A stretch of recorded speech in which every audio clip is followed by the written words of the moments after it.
يا أيها الذين آمنوا أطيعوا الله وأطيعوا الرسول وأولي الأمر منكم فإن تنازعتم في شيء فردوه إلى الله والرسول إن كنتم تؤمنون بالله واليوم الآخر ذلك خير وأحسن تأويلا. ونستغفره ونعوذ بالله من شرور أنفسنا ومن سيئات أعمالنا من يهده الله فلا مضل له ومن يضلل فلا هادي له وأشهد أن لا إله إلا الله وحده لا شريك له وأشهد أن محمدا عبده ورسوله.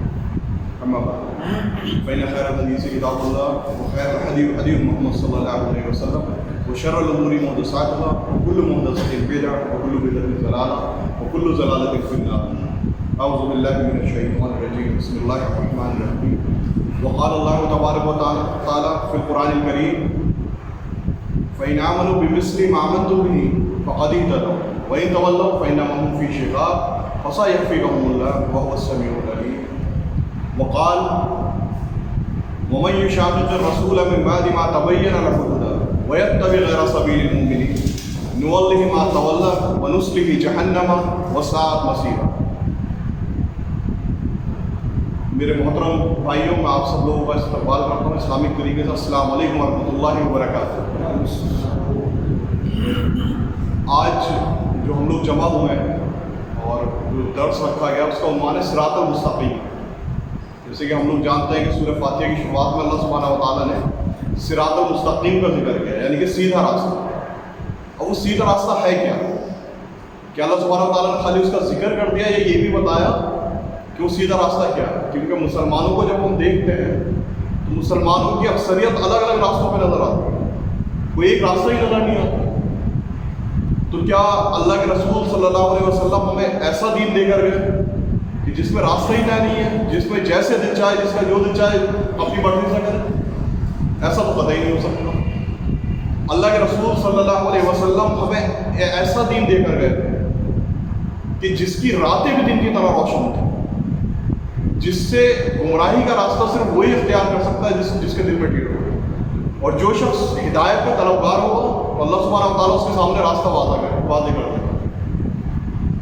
آج انشاءاللہ قرآن کی 3-4 آیات ہیں جن کا میں تذکرہ کروں گا اور تفسیر کروں گا، جو راستے کے متعلق ہے، جس میں اس صراط المستقیم کی تفسیر بیان کی گئی ہے. صراط المستقیم کو اور آگے وضاحت کے ساتھ بیان کیا گیا کہ اصل میں وہ صراط المستقیم ہے کیا. جیسے کہ ہم دیکھتے ہیں کہ مسلمانوں کی اکثریت الگ الگ آپس میں اختلاف ہیں، جھگڑے ہیں. ایک نوجوان جب دین کی طرف آتا ہے، دین کو سمجھنا چاہتا ہے، سیکھنا چاہتا ہے، تو وہ بیچارہ بڑا کنفیوژن میں پڑ جاتا ہے. کس کی بات سنوں، کس کی مانوں، کون صحیح کہہ رہا ہے، کون غلط کہہ رہا ہے. ہر آدمی اپنے آپ کو یہ کہتا ہے کہ ہم ہی صحیح ہیں، ہمارا راستہ جو ہے یہ جنت کا راستہ ہے، باقی سب راستے جو ہے یہ جہنم کے راستے ہیں. تو کیا کوئی ایسا معیار ہے، کوئی ایسا میزان ہے، کوئی ایسا اسکیل ہے جس کی بنیاد پر ہم یہ طے کر سکیں کیا بات صحیح ہے کیا غلط ہے؟ وہ سارے لوگ جتنے نظر آتے ہیں ظاہری طور پر سب کے اولیاء اسلامک ہیں، سب مدرسوں سے پڑھ کر آتے ہیں جو بتانے والے ہیں، پھر بھی آپس میں جھگڑے، آپس میں اختلاف. تو یہ کیسے طے ہو کون صحیح ہے کون غلط؟ اللہ سبحانہ و تعالیٰ کا بہت ہی ہم پر فضل و کرم ہے کہ اللہ سبحانہ و تعالیٰ نے ایک تو ہمیں بہترین مخلوق انسان میں پیدا کیا، اور اس کے بعد انسانوں کو بھی اللہ سبحانہ و تعالیٰ نے ایسے نہیں چھوڑ دیا، بلکہ اللہ سبحانہ و تعالیٰ نے ان کے بیچ میں نبی بھیجے، انبیاء بھیجے جو ان کو صحیح راستے کی طرف لے کر آتے ہیں. اور 1400 سال پہلے اللہ کے رسول صلی اللہ علیہ وسلم کے آنے کے بعد انبیاء کا سلسلہ رک گیا ہے. سلسلہ رک گیا ہے اس کا مطلب یہ نہیں ہے کہ ہدایت ختم ہو گئی. اللہ سبحانہ و تعالیٰ نے اپنے آخری نبی کے ذریعے وہ راستہ بتا دیا ہے، وہ طریقہ بتا دیا ہے کہ جس کے ذریعے سے ہم ہدایت پا سکتے ہیں اور اللہ کی رضامندی حاصل کر سکتے ہیں. قرآن کریم میں جب اللہ سبحانہ و تعالیٰ نے صراط المستقیم کا ذکر کیا سورہ فاتحہ کے اندر، تو اس کے آگے پھر اللہ سبحانہ و تعالیٰ نے یہ بھی بتایا کہ وہ صراط المستقیم ہے کیا. اللہ سبحانہ و تعالیٰ نے فرمایا کہ ان لوگوں کا راستہ جن پر آپ نے انعامات کیے، نہ کہ ان لوگوں کا راستہ جن پر آپ نے غضب کیا. صراط الذین انعمت علیہم، ان لوگوں کا راستہ جن پر آپ کے انعامات کیے گئے. غیر المغضوب علیہم ولا الضالین، نہ کہ ان لوگوں کا راستہ جن پر آپ کا غضب ہو۔ اس کی تفسیر اللہ سبحانہ و تعالیٰ نے آگے کچھ آیات میں بیان کی ہے، انشاءاللہ میں وہ آیات آپ کے سامنے پڑھتا ہوں۔ میں نے ابتدائی کلمات میں وہ آیت کو پڑھا بھی تھا عربی میں، اس کی تھوڑی تفسیر میں آپ کے سامنے بیان کرتا ہوں۔ اللہ سبحانہ و تعالیٰ نے سورہ بقرہ آیت نمبر 137 کے اندر فرمایا، بسم اللہ الرحمن الرحیم، فَإِنْ آمَنُوا بِمِثْلِ مَا آمَنْتُمْ بِهِ فَقَدِ اهْتَدَوْا وَإِنْ تَوَلَّوْا فَإِنَّمَا هُمْ فِي شِقَاقٍ فَسَيَكْفِيكَهُمُ اللَّهُ وَهُوَ السَّمِيعُ الْعَلِيمُ۔ بڑی زبردست آیت ہے اور بڑا غور کرنے کی ضرورت ہے۔ تو بالکل ذہن کو خالی رکھ کر اگر صرف قرآن کی تدبر کریں گے اور خاص کر ان 3-4 آیات کے اوپر، تو اللہ سبحانہ و تعالیٰ ہمارے ذہن میں اس راستے کو بالکل واضح کرتے ہیں۔ اللہ سبحانہ و تعالیٰ نے فرمایا کہ اگر یہ ایمان لائے ویسے جیسے کہ تم سب ایمان لے کر، کون سا؟ میں آپ سے سوال کرتا ہوں کہ جب قرآن کی آیت نازل ہوئی تو کون لوگ ایمان والے معلوم ہوتے؟ جب قرآن کا نزول ہو رہا تھا تو اس وقت کون لوگ تھے جو ایمان والے تھے، جن کے ایمان کا قرآن ذکر کر رہا ہے؟ ظاہر سی بات ہے اللہ کے رسول صلی اللہ علیہ وسلم کے ساتھ ان کے صحابہ اکرام رضی اللہ عنہ، تو اللہ سبحانہ و تعالیٰ صحابہ اکرام رضی اللہ عنہ کے ایمان کو مثال بنا کر پیش کر رہے ہیں۔ فَإِنْ آمَنُوا بِمِثْلِ مَا آمَنْتُمْ بِهِ فَقَدِ اهْتَدَوْا، اگر تم ایمان لائے ویسے جیسے کہ یہ سب ایمان لے کر آئے فَقَدِ اهْتَدَوْا، تو تم ہدایت پاؤ گے۔ اچھا ان آیتوں پہ ذرا غور کرتے رہنا کہ اللہ سبحانہ و تعالیٰ نے ہر آیت کے اندر 2 راستے بیان کیے اور ان کے 2 نتیجے بیان کیے۔ راستہ لگ بھگ ساری آیت کے اندر ایک ہی رہتا ہے لیکن اس کے نتیجے بدلتے ہیں۔ اس آیت کے اندر اللہ سبحانہ و تعالیٰ نے جو ذکر کیا صحابہ اکرام رضی اللہ عنہ کے راستے کا ذکر کیا کہ اگر تم ایمان لائے ویسے جیسے یہ سب ایمان لے کر آئے ہیں تو تم کیا پاؤ گے؟ ہدایت پا جاؤ گے۔ وَإِن تَوَلَّوْا، اگر ایسا نہیں کرو گے کہ دوسرا راستہ، ایک راستہ ہو گیا صحابہ اکرام رضی اللہ عنہ کا راستہ جس پر چل کر ہدایت کر رہی ہے، اب ایک اس سے الگ راستہ ہو گیا، وہ کوئی بھی راستہ ہو، ایک صحابہ کا راستہ اور ایک صحابہ سے الگ۔ وَإِن تَوَلَّوْا، اگر ایسا نہیں کرو گے فَإِنَّمَا هُمْ فِي شِقَاقٍ، تو تم فرقوں میں بٹ جاؤ گے، تم ٹولیوں میں بٹ جاؤ گے، تم گروہ گروہ ہو جاؤ گے۔ مسلمانوں نے جب تک صحابہ اکرام رضی اللہ عنہ کے راستے کو مضبوطی کے ساتھ پکڑے رکھا، ان کے طریقے کو اختیار کیا، ان کے فہم سے قرآن کو سمجھا، اللہ کے رسول صلی اللہ علیہ وسلم کی زندگی کو سمجھا، قرآن حدیث کے اوپر عمل کیا، تو مسلمانوں میں آپ کو فرقے نظر نہیں آئے، گروہ نظر نہیں آئے۔ لیکن جب صحابہ اکرام رضی اللہ عنہ کو فہم کو چھوڑا گیا تو پھر کیا ہوا؟ گروہ میں بڑھ گئے۔ تو قرآن نے بھی بالکل یہی بات بیان کی تھی کہ اگر صحابہ کے راستے کو پکڑو گے تو ہدایت پاؤ گے، اس سے الگ کوئی اور راستہ اختیار کرو گے تو تم آپس میں ہی بٹ جاؤ گے، ٹولیوں میں بٹ جاؤ گے۔ فَإِنَّهُمْ فِي شِقَاقٍ فَسَيَكْفِيكَهُمُ اللَّهُ وَهُوَ السَّمِيعُ الْعَلِيمُ، تو ان کے لیے تو اللہ سبحانہ و تعالیٰ ہی کافی ہے، اور اللہ سبحانہ و تعالیٰ سب کچھ سننے والا اور جاننے والا ہے۔ اس کے آگے ایک دوسری آیت ہے، اس آیت کے اندر بھی اللہ سبحانہ و تعالیٰ نے 2 راستے بیان کیے، تو 2 نتیجے بیان کیے، ایک صحابہ کا راستہ اور ایک صحابہ سے الگ راستہ۔ صحابہ کے راستے کا نتیجہ کیا ہے؟ ہدایت۔ صحابہ سے الگ راستہ اختیار کریں گے تو نتیجہ کیا ہے؟ فرقوں میں بٹ جائیں گے، ٹولیوں میں بٹ جائیں گے، گروہوں میں بٹ جائیں گے۔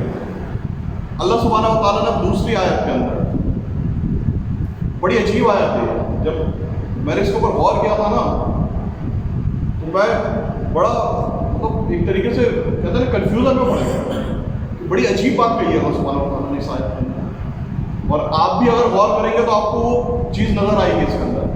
اللہ سبحانہ و تعالیٰ فرماتے ہیں وَمَن يُشَاقِقِ الرَّسُولَ مِن بَعْدِ مَا تَبَيَّنَ لَهُ الْهُدَىٰ، کہ جو کوئی رسول کی مخالفت کرے گا اس کے بعد کہ اس میں ہدایت واضح ہوگی۔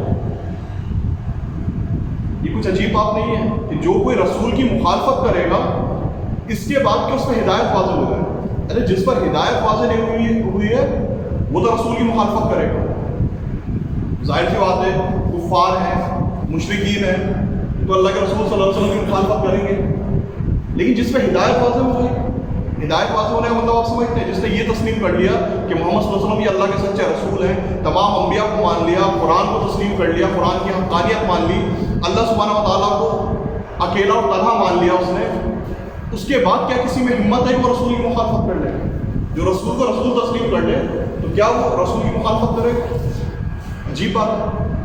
لیکن وہ مخالفت کیا ہوگی وہ بھی اللہ سبحانہ و تعالیٰ نے آگے اس آیت میں بتا دیا، وَمَن يُشَاقِقِ الرَّسُولَ مِن بَعْدِ مَا تَبَيَّنَ لَهُ الْهُدَىٰ وَيَتَّبِعْ غَيْرَ سَبِيلِ الْمُؤْمِنِينَ کہ وہ مومنین سے الگ کوئی اور راستہ اختیار کرے. وَيَتَّبِعْ غَيْرَ سَبِيلِ الْمُؤْمِنِينَ. اچھا پھر سوال میں آپ سے کرتا ہوں کہ یہاں پر مومنین سے مراد کیا ہے؟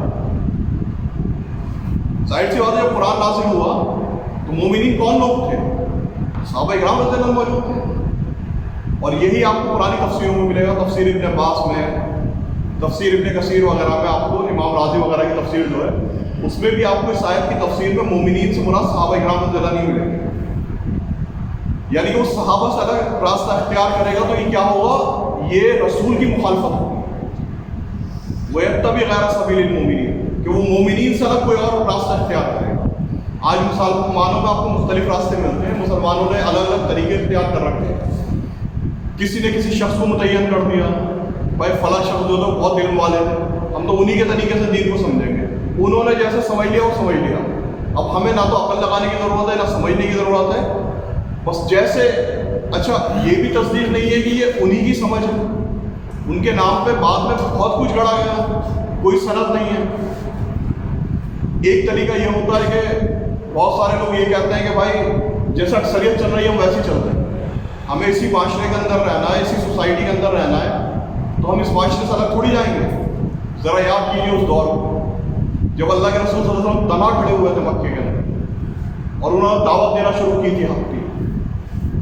اس وقت پوری دنیا ایک طرف تھی اور اللہ کے رسول صلی اللہ علیہ وسلم ایک طرف تھے. ان کے چچا جو ان کا ساتھ دے رہے تھے، جو یہی کہہ رہے تھے کہ آپ کو جیسے دعوت دینا آپ دیتے رہو، حالانکہ وہ ایمان نہیں لائے تھے ابو طالب. آخر میں ایک وقت ایسا آیا کہ وہ بھی یہ کہنے لگے، انہوں نے بلا کے، بخاری کی روایت ہے، اللہ کے رسول صلی اللہ علیہ وسلم سے کہا کہ بیٹے اب میرے اندر ہمت نہیں ہے، میں لوگوں کا زیادہ سامنا نہیں کر سکتا، تم ان سے جا کے مسئلہ کر لو، ان سے بیٹھ کے صلح کر لو، جو یہ لوگ کہہ رہے ہیں ذرا ان کی بات سن لو، سمجھ لو اور آپس میں کوئی درمیان کا راستہ نکالو. تو اللہ کے رسول صلی اللہ علیہ وسلم کے الفاظ یہ تھے کہ اللہ کے رسول صلی اللہ علیہ وسلم نے فرمایا کہ چچا اگر یہ میرے ایک ہاتھ کے اوپر سورج لا کے رکھ دیں اور دوسرا ہاتھ کے اوپر چاند لا کے رکھ دیں تب بھی قطعی میں یہ جو دعوت دے رہا ہوں اس سے پیچھے نہیں ہٹوں. یہ اللہ کے رسول صلی اللہ علیہ وسلم کا الفاظ ہے.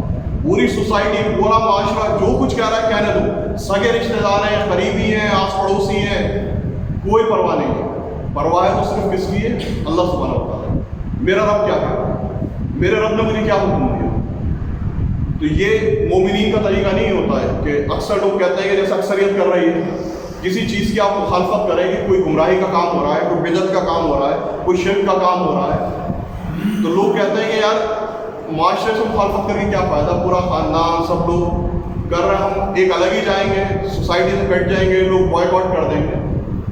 تو ایک چیز ذہن میں رکھیے، لوگ بوائے کاٹ کرتے ہیں، سماج میں لوگ آپ کو بری نظروں سے دیکھنے لگے، لیکن اگر آپ اللہ کی نظروں میں کامیاب ہیں، اللہ کی نظروں میں آپ کی عزت ہے، تو یہ سب سے بڑی کامیابی ہے. اس زندگی کا کوئی بھروسہ نہیں ہے، چند دنوں کی زندگی ہے. کورونا پیریڈ میں ہم نے دیکھ لیا، بڑے بڑے اچھے لوگ تھے جو ہمارے ساتھ میں اٹھتے بیٹھتے تھے، جنہیں کتنے ایسے ہیں کہ جو مٹی میں چلے گئے، آج ان کا کوئی نہیں پتا. اب صرف معاملہ کس کے ساتھ ہے؟ اللہ سبحانہ و تعالیٰ کے ساتھ، جو ہمیشہ ہی رہا. صرف ذہن میں یہ ہونا چاہیے کہ میرا رب کا کیا حکم ہے. اگر میرے رب کی ناراضگی کسی چیز سے مل رہی ہے اور سوسائٹی وہ کام کر رہی ہے تو میں قطعی اس کام کے قریب نہیں ہوں. تو اکثر لوگ یہ طریقے اختیار کرتے ہیں. ایک طریقہ آج کل جو چل رہا ہے سائنس اور ٹیکنالوجی کے بڑھنے کے بعد سے، اور تھوڑا سا انسان کا علمی سطح بڑھی ہے.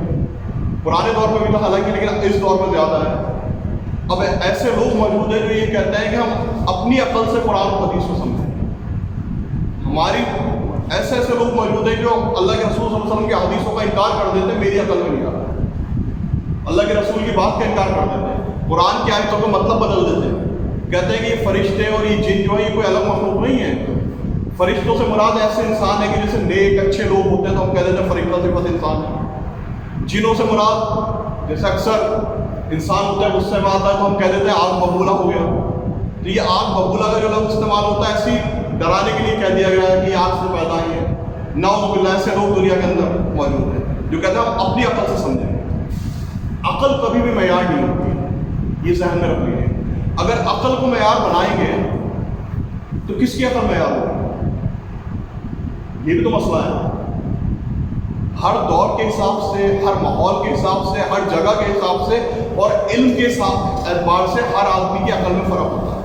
ایک دنیا کا سب سے بڑا سائنٹسٹ ہے، اس کی عقل کا معیار الگ ہے۔ ایک بالکل ان پڑھ انسان ہے، اس کی عقل کا معیار الگ ہے۔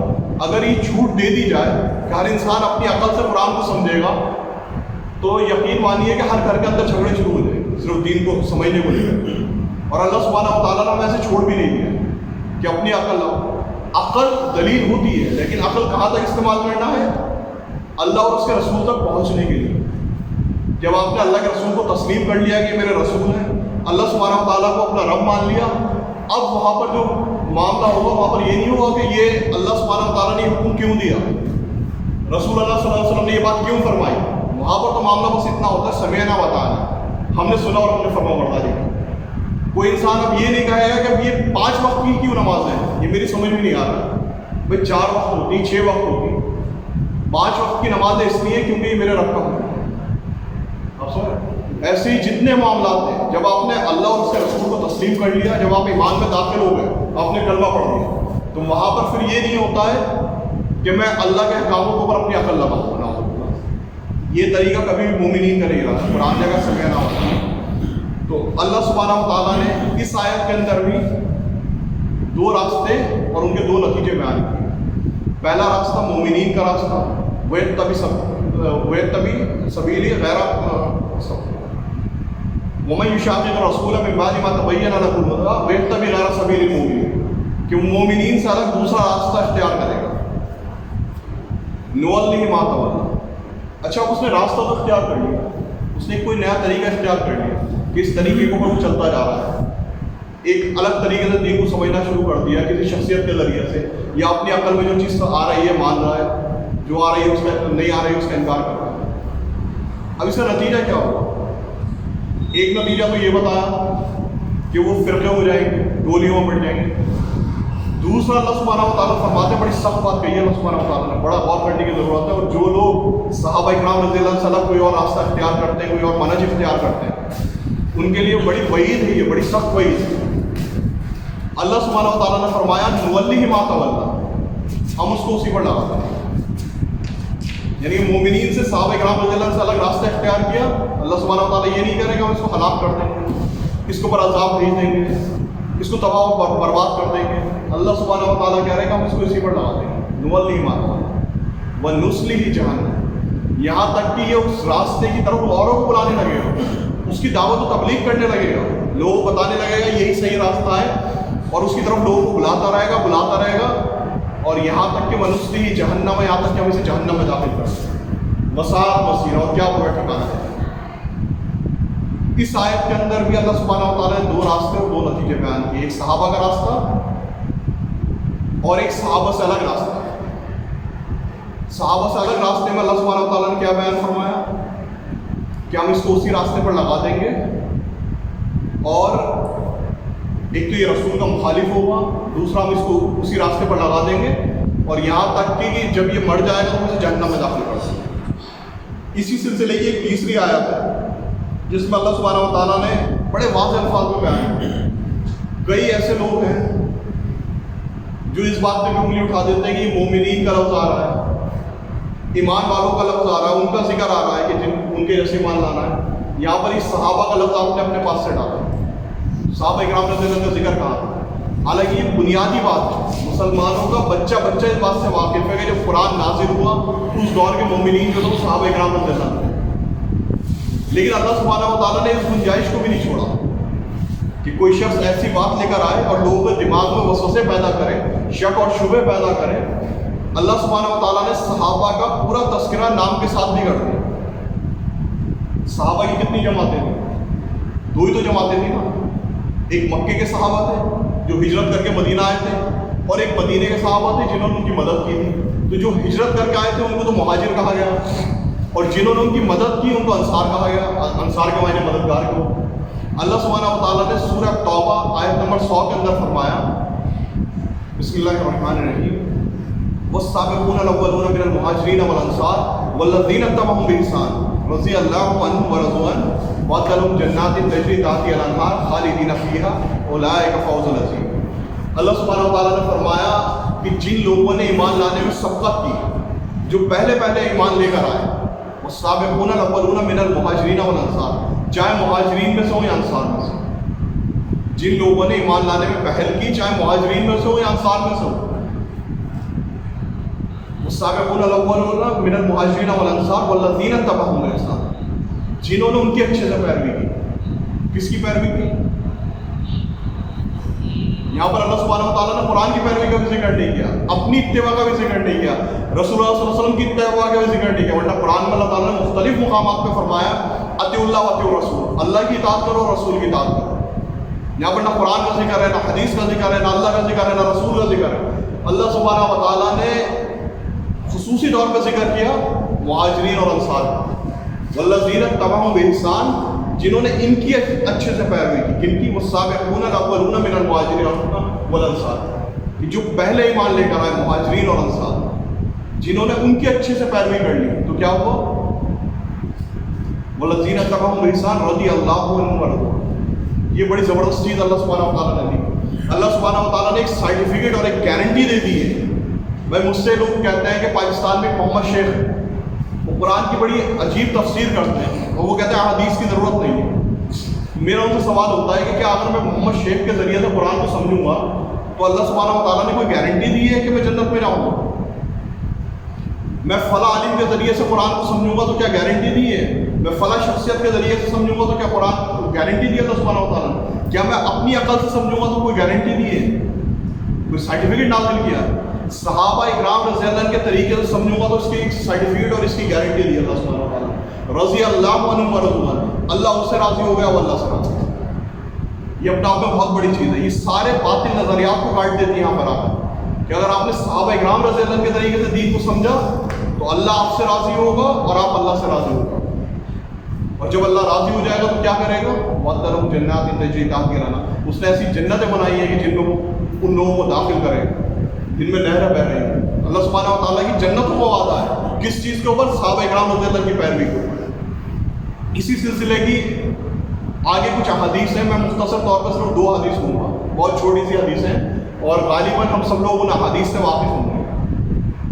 اچھا ایک آیت اور ہے سورہ مائدہ کی آیت نمبر 42، حالانکہ مطلب اگر اس کا ذکر نہ بھی کریں تو بات واضح ہو گئی ہے، لیکن ایک عام طور پہ ایک لفظ آپ نے سنا ہوگا منہج۔ صراط بھی راستے کو کہتے ہیں عربی میں، منہج بھی راستے کو کہتے ہیں اور سبیل بھی راستے کو کہتے ہیں۔ سورہ فاتحہ کے اندر صراط المستقیم کا ذکر ہے، سیدھے راستے کا۔ سورہ بقرہ آیت نمبر 137 جو میں نے پڑھی تھی، اس میں وَيَتَّبِعْ غَيْرَ سَبِيلِ الْمُؤْمِنِينَ، وہاں پر سبیل کا مومنین سے الگ راستے کا، سبیل کا، اور منہج کے معنی کے راستے کے لوگ۔ محدثین نے یا علماء کرام نے پرانے دور کے جو لفظ استعمال کیا ہے وہ منہج سلف استعمال کیا ہے، کہ صحابہ اور تابعین کے طریقے سے جو دین کو سمجھنا ہے اس کو کہتے ہیں منہج سلف، یعنی سلف کا فہم، سلف کی انڈرسٹینڈنگ، فہم کہتا ہے انڈرسٹینڈنگ کو۔ ایک چیز اپنے ذہن میں رکھ لیجئے، کسی بھی چیز کو سمجھنے کے لیے صرف متن کا ہونا کافی نہیں ہوتا۔ متن کہتے ہیں ٹیکسٹ کو، جو لکھی ہوئی چیز ہے۔ کوئی آپ مضمون لیں گے، کوئی کتاب لیں گے تو اس میں آپ کو متن ملے گا۔ کسی بھی چیز کو سمجھنے کے لیے متن کا ہونا کافی نہیں ہوتا جب تک کہ اس کا فہم موجود نہ ہو۔ اس کی میں آپ کو ایک موٹے سے مثال دیتا ہوں۔ کسی بھی دیش کے اندر ایک سویدھان ہوتا ہے، ایک کانسٹیٹیوشن ہوتا ہے۔ کانسٹیٹیوشن میں سب کچھ لکھا ہوتا ہے، آرٹیکلس ہوتے ہیں۔ آئی پی سی انڈیا میں کانسٹیٹیوشن ہے، اس کے ساتھ میں آئی پی سی ہے، سی آر پی سی ہے، ساری سزائیں لکھی ہوئی ہیں، کیسے کام کرنا ہے، کیسے ادارے کام کریں گے سرکاری، سب کچھ لکھا ہوا ہے، کیسے دیش چلنا ہے۔ اس کے باوجود ایک الگ سے ایک انسٹیٹیوشن، ایک سنستھا قائم کی گئی ہے سپریم کورٹ کی، جس کا کام صرف فیصلے دینا نہیں ہوتا ہے، جس کا کام اس بات پہ بھی نظر رکھنا ہوتا ہے کہ سرکار جو بھی آرٹیکل لے رہی ہے کانسٹیٹیوشن سے یا سمویدھان کے مطابق جو بھی قانون بنا رہی ہے، کیا یہ سمویدھان کی انڈرسٹینڈنگ کے مطابق ہے یا نہیں، یہ اس کے فہم کے مطابق ہے نہیں ہے، اس کی روح کے مطابق ہے یا نہیں۔ کئی بار ایسا ہوتا ہے کہ سرکاریں قانون بناتی ہیں اور سپریم کورٹ جو ہے اس کو وائٹ کر دیتا ہے، وہ کہتا ہے کہ یہ سمویدھان کی انڈرسٹینڈنگ کے خلاف ہے، اس کا جو ٹیکسٹ ہے اس کو تو آپ نے لے لیا لیکن جو اس کا فہم ہے یہ اس فہم کے خلاف ہے۔ تو کسی بھی مضمون کو سمجھنے کے لیے میں ایک چھوٹی سی مثال دیتا ہوں، بات آپ کی اور مضبوطی سے سمجھ میں آئے گی۔ آج ہم لوگ یہاں پر جمع ہیں، مان لیجئے یہاں پر ایسی بات چیت ہو رہی ہے، درس کے بعد ذکر ہو رہا ہے، کامران بھائی اٹھ کے جانے لگے ہیں. میں نے فراز بھائی سے کہا کہ کامران بھائی کو روکو مت جانے دو، یہ الفاظ میں نے کہے، روکو مت جانے دو. 10 سال بعد اس بات کا تبصرہ ہو رہا ہے، ڈسکشن ہو رہا ہے، کچھ لوگ بیٹھے ہوئے اور انہوں نے اس واقعے کو نقل کر رہے ہیں کہ مجلس کے بعد ذیشان صاحب نے فراز صاحب سے کہا تھا کہ کامران بھائی کو روکو مت جانے دو. اب ان الفاظ سے آپ کیا معنی لیں گے؟ اس کا ایک مطلب یہ بھی ہو سکتا ہے کہ کامران بھائی کو روکو مت جانے دو، اور اس کا ایک بالکل ہی مخالف مطلب بھی ہو سکتا ہے کہ کامران بھائی کو روکو مت جانے دو. سیم الفاظ سے، ایک ہی متن سے بالکل دو الگ طرح کے معنی نکلتے ہیں. ایسی قرآن کے ساتھ بھی ہے، ایسی حدیث کے ساتھ بھی ہے. اور دنیا میں مسلمانوں کے جتنے فرقے ہیں وہ اپنی بات کو ثابت کرنے کے لیے قرآن کی آیتیں ہی پڑھتے ہیں. دنیا میں ایک بھی ایسا فرقہ نہیں ملے گا کہ جو دوسرے فرقے کو اگر کافر کہے گا تو وہ بھگوت گیتا پڑھ کے بتائے گا، وہ بائبل پڑھ کے بتائے گا. سب قرآن کی آیتیں پڑھتے ہیں، سب اللہ کے رسول صلی اللہ علیہ وسلم کی حدیثیں پڑھتے ہیں. لیکن کیا معنی وہ لیتے ہیں جو صحابہ اکرام رضی اللہ عنہ نے لیے؟ کیا مفہوم وہ لیتے ہیں کہ جو صحابہ اکرام رضی اللہ عنہ کا؟ وہاں پر آ کے معاملات ختم ہو جاتے ہیں. جیسا بھی عید میلاد النبی کے نام سے ایک تیسری عید ہوئی، اگر یہ اس کی دلائل کے طور پر قرآن کی آیتیں لوگوں نے بھر دی، وَمَّا بِنِعْمَتِ رَبِّكَ فَحَدِّثْ وَمَا أَرْسَلْنَاكَ إِلَّا رَحْمَةً لِّلْعَالَمِينَ، قرآن کی آیتیں پڑھ کے دلیلیں دیں، اللہ کے رسول صلی اللہ علیہ وسلم کی حدیثیں پڑھ کے دلیلیں دیں. لیکن ان دلیلوں کا اگر یہی مطلب ہوتا تو آپ بتائیں کتنے صحابہ تھے جنہوں نے تیسری عید منائی ہے عید میلاد کے نام سے؟ جب بات مفہوم پہ آتی ہے، جو مفہوم قرآن چاہتا ہے، جس کے مطابق قرآن زندگی گزارنے کے لیے کہتا ہے، وہاں پر آ کر سارے باطل نظریات ختم ہو جاتے ہیں، وہاں پر ساری باطل سوچیں ختم ہو جاتی ہیں. اگر اس کا مطلب یہ ہوتا ہے آیت کا تو صحابہ یہی مطلب ہے. تو یہ صحابہ اکرام رضی اللہ عنہ کا فہم ہے. منہج کے متعلق منہج سلف جو کہتے ہیں صحابہ اور تابعین کا، قرآن میں سورہ مائدہ آیت نمبر غالباً 82 میں اللہ سبحانہ وتعالیٰ نے فرمایا لِكُلٍّ جَعَلْنَا مِنْكُمْ شِرَةً وَمِنْهَاجًا، تم میں سے ہر ایک امت کے لیے ہم نے ایک شریعت مقرر کی اور ایک منہج مقرر کیا. ہر ایک امت کے لیے، چاہے موسیٰ علیہ السلام کی امت ہو، چاہے عیسیٰ علیہ السلام کی امت ہو، چاہے ابراہیم علیہ السلام کی، دو چیزیں دی گئی. شریعت کیا ہوتی ہے؟ شریعت وہ متن ہوتا ہے جس میں اللہ کے احکامات ہوتے ہیں، اللہ اور اس کے رسول کی بتائی ہوئی باتیں ہوتی ہیں. اور منہج وہ فہم ہوتا ہے کہ جن لوگوں نے ان باتوں کو اوپر سب سے بہترین طریقے سے عمل کیا اور ان کے عمل کو اللہ نے مقبول کر لیا تو وہ منہج ہوتا ہے. تو شریعت کے ساتھ ساتھ منہج کا ہونا ضروری ہے. اگر آدمی کے پاس منہج نہیں ہے تو پھر وہ گمراہی میں چلا جائے گا. قرآن کی آیتیں پڑھ کے آج کے دور میں آپ کے سامنے قرآن کی ایک آیت پڑھوں گا اور اس کا ایسا مطلب دے دوں گا کہ مجھ سے پہلے آج تک کسی نے نہیں دیا ہوگا. لاجیکلی آپ کی سمجھ میں بھی آیا ہوگا، لیکن مسئلہ یہ ہے کہ لاجیکلی سمجھ میں آنا، اکثریت کا ماننا، کیا اللہ کیا قابل قبول ہے؟ اللہ کیا قابل قبول نہیں. اللہ کیا قابل قبول مفہوم صرف وہ ہے جو صحابہ اکرام رضی اللہ عنہ کا، جس طریقے سے صحابہ نے دین کو سمجھا، جس طریقے سے صحابہ اکرام رضی اللہ عنہ نے عمل کیا. اب آپ کو کوئی بھی مسئلہ دیکھنا ہے، کسی بھی مسئلے میں اختلاف ہے، آپ جائیے پیچھے 1200 سال پہلے، 1300 سال پہلے، 1400 سال پہلے، اور دیکھیے کہ اللہ کے رسول کے صحابی کیسے عمل کرتے تھے، تابعین کیسے عمل کرتے تھے. اور ایسا ہے کہ اس دور کی کتابیں بھری پڑی ہوئی ہیں، ہمارے اسلاف نے کام کیا ایسا نہیں ہے.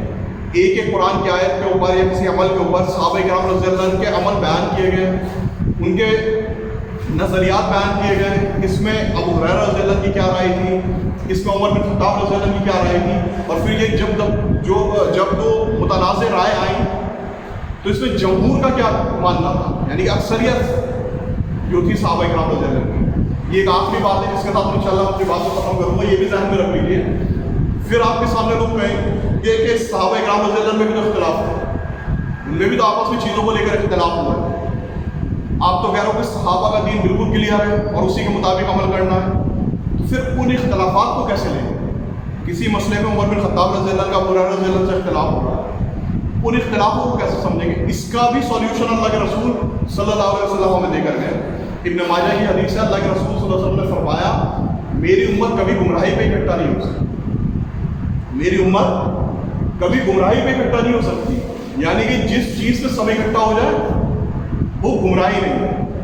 تو یہاں پر ایک اصول اخذ کیا گیا اور یہ بھی صحابہ کے دور میں کیا گیا کہ کسی دور کے تمام علماء یا صحابہ کرام رضی اللہ عنہ تو بہت اعلیٰ شخصیت ہے، وہ عالموں سے بھی اوپر رتبہ، محدثین سے بھی اوپر.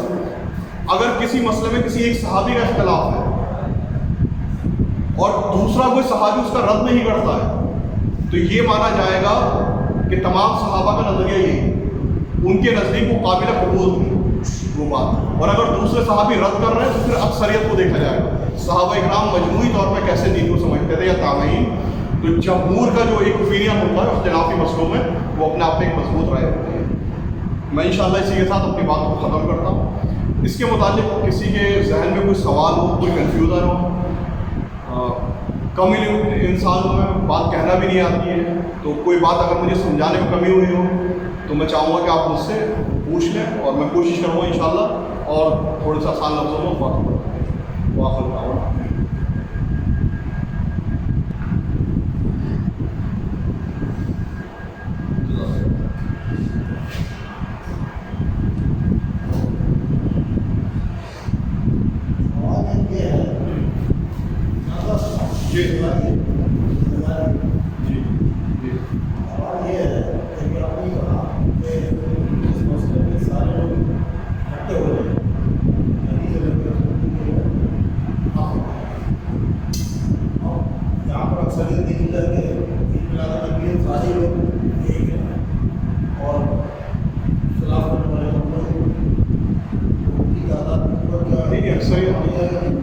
کسی مسئلے میں کوئی مسئلہ قرآن اور حدیث سے واضح نہیں ہو رہا ہے. کئی ایسے مسائل ہیں جن کی واضح نص قطعی جو قرآن اور حدیث میں نہیں ہے، تو ان مسئلوں میں جو ہے اجماع دیکھا جاتا ہے. اجماع اپنے آپ میں ایک دلیل ہے. بہت سارے ایسے مسائل ہوتے ہیں کہ جن میں جو ہے جن کی نص یا ان کی دلیل قرآن اور حدیث سے نہیں مل پاتی ہے، تو اس میں پھر یہ دیکھا جائے کہ تمام کے مسلمانوں کے گروہ کسی جس دور میں مسئلہ آیا وہ مطلب متحد ہے اس مسئلے کے اوپر. اگر کوئی ایک بھی گروہ اختلاف کرتا ہے تو پھر وہ اجماع کی دلیل نہیں ہے، الا یہ کہ اس گروہ کا باطل ہونا متفق علیہ ہے.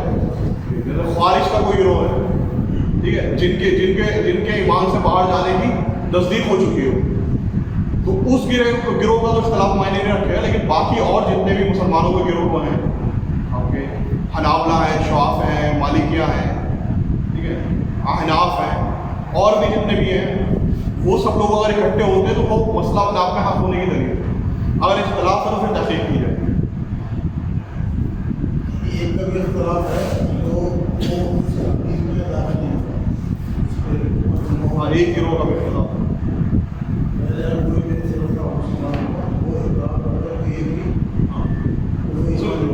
دیکھیے صحابہ اکرام لوگ وقت کی کمی کی وجہ سے انہوں نے تھوڑا مختصر کر دیا تھا اس بات کو. صحابہ اکرام رضی اللہ عنہ میں جب اختلاف ہوتا تھا نا، جیسے ایک بار عمر بن خطاب رضی اللہ عنہ نے ایک فیصلہ دیا. فیصلہ اس طرح تھا کہ کچھ لوگ سفر میں گئے تھے اور جب وہ واپس آئے نا، راستے میں انہوں نے بتایا کہ عمر بن خطاب رضی اللہ عنہ کو کہ ہم جو تھے ہمیں ناپاکی کی حالت میں آ گیا، ہمیں غسل کی حاجت محسوس ہوئی، نماز کا وقت ہو رہا تھا تو پانی وہاں پر کہیں پر مہیا نہیں تھا، تو ہماری سمجھ میں کچھ نہیں آ رہا تھا کیا کیا جائے. تو ہمارے ذہن میں ایک بات آئی، ہم زمین میں جب مٹی سے تیمم ہوتا ہے وضو کی جگہ پر، تو اب انہوں نے کہا کہ جب غسل کی جگہ پہ کیا کہنا ہے، مٹی جب تیمم کی جگہ استعمال ہو سکتی ہے، تو ان کے ذہن میں ایک بات آئی، وہ مٹی میں لوٹ لیے. لوٹنے کے بعد انہوں نے تیمم کرنے کے بعد نماز پڑھی. تو عمر بن خطاب رضی اللہ عنہ نے غالباً اسی فیصلے کو آگے بڑھایا. لیکن ابو ہریرہ رضی اللہ عنہ ان کے پاس آئے اور انہوں نے کہا کہ آپ کو شاید یاد نہیں ہے، ایک بار ایسے ہی ہم سفر میں گئے تھے اور ہمارے ساتھ بالکل یہی کنڈیشن آئی تھی اور ہم نے اللہ کے رسول صلی اللہ علیہ وسلم کے سامنے آ کر یہ مسئلہ بیان کیا تھا.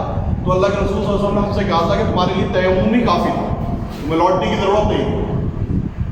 اختلاف ہوا، لیکن جب اللہ کے رسول کی بات آئی تو صحابہ اکرام رضی اللہ عنہ کا معاملہ یہ تھا کہ ان میں اختلاف ہوتا تھا، لیکن جب ان کے پاس بات آتی تھی اللہ کے رسول صلی اللہ علیہ وسلم کی تو وہ سر خم کر دیا کرتے. کئی مسئلوں میں اختلاف ملیں گے، لیکن جب آپ تحقیق کریں گے تو آپ کو پتہ چلے گا کئی مسئلوں میں صحابہ نے رجوع کر لیے تھے جب ان کے پاس اللہ کے رسول صلی اللہ علیہ وسلم کی بات آ گئی. ایسے اماموں کے بارے میں ملے گا، چاروں امام جو گزرے متقی، پرہیزگار اور بہترین اس امت کے لوگ تھے، علم والے لوگ تھے. ان کے ساتھ بھی کئی بار معاملہ ایسا ہوا کہ کچھ شاگرد تھے جنہوں نے ان کے شروعاتی دور میں علم حاصل کیا، تو تو ان کی نظر میں امام صاحب کا ایک اوپینین یہ تھا. پھر کچھ ایسے شاگرد تھے جو آخر تک رہے, تو انہیں پتا تھا کہ امام صاحب نے اس مسئلے پہ اپنی رائے کو بدلا ہے. جیسے میں ایک مسئلہ چھوٹا سا بیان کرتا ہوں, امام ابو حنیفہ رحمۃ اللہ علیہ کا ہے. عام طور پہ جو احناف کا موقف ہے حنفیوں کا کہ نماز میں امام کے پیچھے سورہ فاتحہ پڑھنے کو لے کر کہتے ہیں جب امام قرات کر رہا ہے تو امام کے پیچھے سورہ فاتحہ پڑھنا نہیں چاہیے. یہ عام موقف ہے. جب امام قرات کر رہا ہے تو امام کے پیچھے سورہ فاتحہ نہیں پڑھنا چاہیے, اور اس کو امام ابو حنیفہ رحمۃ اللہ علیہ سے منسوخ کیا جاتا ہے. در مختار, رد المختار وغیرہ یہ احناف کی فقہ کی کتاب ہے جن کے حوالے سے اس بات کو نقل کیا جاتا ہے. احناف میں ایک بہت بڑے عالم گزرے امام شورانی رحمۃ اللہ علیہ, جن کا بہت ہی اونچا مرتبہ ہے, جن کو مطلب یہ سمجھ لیجیے کہ مجتہد فی المذہب بھی کہا جاتا ہے. اچھا, امام شورانی کے حوالے سے اس پورے واقعے کو نقل کیا ہے امام عبدالحی لکھنوی رحمۃ اللہ علیہ, جن کے نام پہ لکھنؤ میں فرنگی محل پورا ادارہ انہیں کا قائم کیا ہوا ہے. آج جو لکھنؤ کے قاضی وغیرہ جو ہوتے ہیں, بہت بڑے عالم گزرے ہندوستان کی, مطلب ان کے علم سے شاید ہی کوئی فرقہ انکار کرتا ہے کوئی بھی ہو. عبدالحی لکھنوی رحمۃ اللہ علیہ نے ایک کتاب لکھی تھی جس کا نام تھا غیث الغمام. اس میں پورا مسئلہ انہوں نے یہ ڈسکس کیا. امام شورانی کے حوالے سے انہوں نے پوری تحقیق پیش کی ہے کہ امام شورانی نے اس بات کو ثابت کیا ہے کہ امام ابو حنیفہ رحمۃ اللہ علیہ کا فاتحہ خلف الامام کے اوپر, یعنی کہ امام کے پیچھے سورہ فاتحہ پڑھنے کے اوپر دو مذہب ہے. مذہب یعنی کہ اوپینین, دو رائے ہیں. ایک ان کا قدیم مذہب ہے, ایک ان کی پرانی رائے ہے, اور ایک ان کا جدید مذہب ہے, ایک ان کی بات کی رائے ہے. قدیم مذہب میں وہ لوگوں کو منع کیا کرتے تھے کہ امام کے پیچھے سورہ فاتحہ نہ پڑھے, لیکن ان کا جدید مذہب آخری جو ان کا اوپینین تھا یا بات کی جو رائے تھی اس میں وہ لوگوں سے کہتے تھے کہ نہیں, امام کے پیچھے سورہ فاتحہ پڑھنا لازم ہے, کیونکہ اللہ کے رسول صلی اللہ علیہ وسلم کی حدیث بھی ہے لا صلاۃ لمن لم یقرأ بفاتحۃ الکتاب, کہ کوئی نماز نہیں جس میں سورہ فاتحہ نہیں پڑھی. اور یہ فجر کی نماز میں اللہ کے رسول نے حکم دیا تھا. فجر میں 2 ہی رکعتیں ہوتی ہیں, دونوں میں قرات ہوتی ہے, جو امام کے پیچھے پڑھنے کے لیے سورہ فاتحہ کہا. تو کئی ایسے مسائل ہیں جن میں صحابہ کرام رضی اللہ نے بھی رجوع کیا, محدثین نے بھی, فقہاء نے بھی. کیوں؟ کیونکہ جب اللہ کے رسول صلی اللہ علیہ وسلم کی بات ان تک پہنچ گئی. آپ سمجھ رہے ہیں, دور کا فرق ہوتا ہے. آج کے دور میں آپ کے پاس موبائل ہے, کمپیوٹر ہے, لیپ ٹاپ ہے, پرنٹنگ پریس ہے, کتابوں کے سرمایہ موجود ہیں. پہلے کے دور میں ایسا نہیں تھا. پہلے کے دور میں ایک ایک حدیث اللہ کے رسول صلی اللہ علیہ وسلم کی معلوم کرنے کے لیے میلوں کا سفر کرنا پڑتا. آپ سمجھ رہے ہیں. تو ان لوگوں نے محنتیں کر کے, ان لوگوں کی محنتوں کا نتیجہ ہے کہ آج ہمارے پاس ایک سنگل کلک کے اوپر اللہ کے رسول صلی اللہ علیہ وسلم کے حدیثیں, قرآن موجود ہے. یہ ان کی محنتوں کا نتیجہ ہے. لیکن اس دور میں یہ بھی حقیقت ہے کہ اتنی آسانی سے یہ کتابیں اور یہ حدیث مہیا نہیں تھی. اسی لیے مجتہدین اور فقہاء وجود میں آئے تھے کہ کسی مسئلے کو لے کر اختلاف اگر ہو رہا ہے تو اللہ کے رسول نے اس میں بھی راستہ دیا تھا کہ بھائی کسی دور میں کسی مسئلے کا آپ کو قرآن و حدیث سے حل نہیں مل رہا ہے, حل ہوگا لیکن ہم تک ہو سکتا ہے علم کو نہیں پہنچائے, کمی ہے. تو اللہ کے رسول نے ایک راستہ دیا تھا کہ اس دور میں جو مجتہد ہوگا, جو علم کے اعتبار سے سب سے زیادہ ہوگا, اس کے پاس جائیں, وہ اس مسئلے میں پورے علم کے مطابق ایک رائے پیش کرے گا, اس رائے کو مانے. اس سے کیا فائدہ ہوگا کہ اگر کسی مسئلے میں آپ سب لوگ بیٹھ کے دماغ لگائیں گے اپنے اپنے, تو یہ الگ طریقے سے مسئلہ نکالیں گے, یہ الگ طریقے سے نکالیں گے, آپ الگ طریقے سے. ایک ہی علاقے میں ایک ہی مسئلہ 4 طریقے سے عمل میں آئے گا, تو اس سے مسلمانوں کی اجتماعیت ٹوٹ گئی. اس اجتماعیت کو جوڑنے کے لیے اللہ کے رسول نے کہا تھا کہ کسی ایک شخص کو متعین کر لو جو علم میں سب سے زیادہ ہے, وہ جو رائے دے اس کی رائے پر عمل کرو. اگر اس کی رائے بعد میں تمہیں پتہ چلتی ہے کہ اللہ کے رسول کی حدیث آ گئی اور اس کی رائے اس حدیث کے خلاف تھی, تو کیا ابھی تک گناہ کا کام کیا؟ نہیں, کیونکہ اس ٹائم پہ حدیث موجود نہیں تھی نا. اللہ کے رسول نے فرمایا کہ اگر وہ اپنی رائے میں غلط بھی ہوا تو اس کے لیے 1 اجر, اور اگر وہ اپنی رائے میں صحیح ہوا تو اس کے لیے 2 اجر. لیکن اللہ کے رسول نے یہ نہیں کہا تھا کہ حدیث آ جائے تو پھر اس کی رائے کو ہی پکڑے رہنا, حدیث آ گئی تو پھر وہ خود اپنی رائے کو چھوڑ دیا کرتے ہیں. تو یہ اصول اللہ کے رسول صلی اللہ علیہ وسلم دے کر گئے. اسلام میں ہر ایک چیز کا سولیوشن ہے, لیکن مسئلہ یہ ہے کہ ہم اسلام کو سمجھتے اتنا ہے جتنا ہمارا علم ہوتا ہے. پھر ہم اپنی عقل سے فیصلے کرنے لگتے ہیں کہ یہ چیز سمجھ میں نہیں آ رہی ہے تو اس کو چھوڑو, اس کا انکار کرو. علم کو اگر سیکھنا ہے تو اہل علم سے سیکھنا چاہیے. قرآن ہدایت کے لیے آسان ہے, نصیحت کے لیے آسان ہے, جو آپ کے اندر ایک شعور پیدا کر دیتا ہے صحیح اور غلط کا, توحید اور شرک کا. لیکن قرآن سے مسئلے مسائل نکالنے کے لیے قرآن میں ہی ایک آیت ہے جس پر اللہ سبحانہ تعالیٰ بڑے واضح طور پر کہتے ہیں کہ اس کی جو سمجھ حاصل کرتے ہیں نا قرآن کی، وہ صرف عالمون ہوتے ہیں، وہ صرف عالم ہوتے ہیں. تو اس لیے اہل علم کی صحبت اختیار کرنا ضروری ہے، علماء کے رابطے میں رہیں، قرآن حدیث کو پڑھیں، کتابوں سے استفادہ اٹھائیں. لیکن اگر کوئی چیز سمجھ میں نہیں آ رہی ہے تو زبردستی بیٹھ کے اپنا دماغ نہ، دنیا میں کوئی ایسا علم نہیں ہے، کوئی ایسا علوم نہیں ہے جس میں لوگوں کو یہ اختیار دے دیا جاتا ہو کہ اگر چیز سمجھ میں نہیں آ رہی ہے، بھائی کیمسٹری کی کلاس ہے یا کوئی بھی آپ چلے جائیں، کیا بچوں سے کہہ دیا جاتا ہے یہ کتاب لو اپنے حساب سے پڑھتے رہو جیسا تمہاری سمجھ میں آئے؟ سمجھانے والے اہل علم موجود ہوتے ہیں. کتابوں سے فائدہ ہوتا ہے، اس میں کوئی شک نہیں ہے، آدمی پڑھتا ہے ایک پڑھتا ہے، لیکن گائیڈنس کا ہونا ضروری ہے. اہل علم اس چیز کو ذہن میں رکھیں، اگر چیز سمجھ میں نہیں آتی ہے فَاسْأَلُوا أَهْلَ الذِّكْرِ إِن كُنتُمْ لَا تَعْلَمُونَ. اگر تمہیں نہیں معلوم ہے تو اہل ذکر کے پاس جاؤ، ان سے جا کے معلوم کرو. قرآن یہ نہیں کہتا ہے کہ اس میں بیٹھ کے بہت سارے لوگ ہیں ان کی بہت ساری حدیث سمجھ میں نہیں آتی، انہوں نے انکار کر دیا. ایک طبقہ ایسا ہے جس نے قرآن کی 2 آیتوں کا بھی انکار کر دیا، وہ کہتا ہے ہماری آیتیں سمجھ میں نہیں آتی. راشد خلیفہ کا ایک فرقہ ہے امریکہ کے اندر، اس نے قرآن کے اوپر بڑی ریسرچ کی تھی، 19 کا لاک نکالا تھا قرآن سے، لیکن اس کے 19 کے لاک کے اندر قرآن کی 2 آیتیں نہیں ہیں. غالباً سورہ کہف کی آخری 2 آیتیں. اس نے بہت دماغ لگایا، نہیں آئی. اب اس کی عقل میں یہ بات نہیں آئی کہ سب کچھ تو قرآن کو 19 کا لاک مار رہی ہے، 2 آیتیں کیوں نہیں آ رہی؟ تو اس نے کیا کرا، اس نے ان آیتوں کا انکار کر دیا. اس کے پھر خلاف وہ دلیلیں لے کر آئے، جنہیں کہاں سے آج اس کے ماننے والے جتنے وہ پورے قرآن کو مانتے ہیں لیکن 2 آیتوں کو نہیں مانتے. ایسی ہماری ایک طبقہ ہے جو اللہ کے رسول صلی اللہ علیہ وسلم کے حدیث کے ساتھ کرتا ہے کہ بھائی میری سمجھ میں نہیں آ رہی ہے تمہیں انکار کرو، بھائی میری سمجھ میں نہیں آ رہی ہے تو میں علم والوں کے پاس جاؤں، ان سے پوچھوں ان کے کیسے سمجھ میں آ رہی ہے، ہو سکتا ہے ان کی سمجھ ہم سے زیادہ ہو. تو یہ چیز ہے، یہ طریقہ ہے دین کا، اس طریقے سے یہ دین کو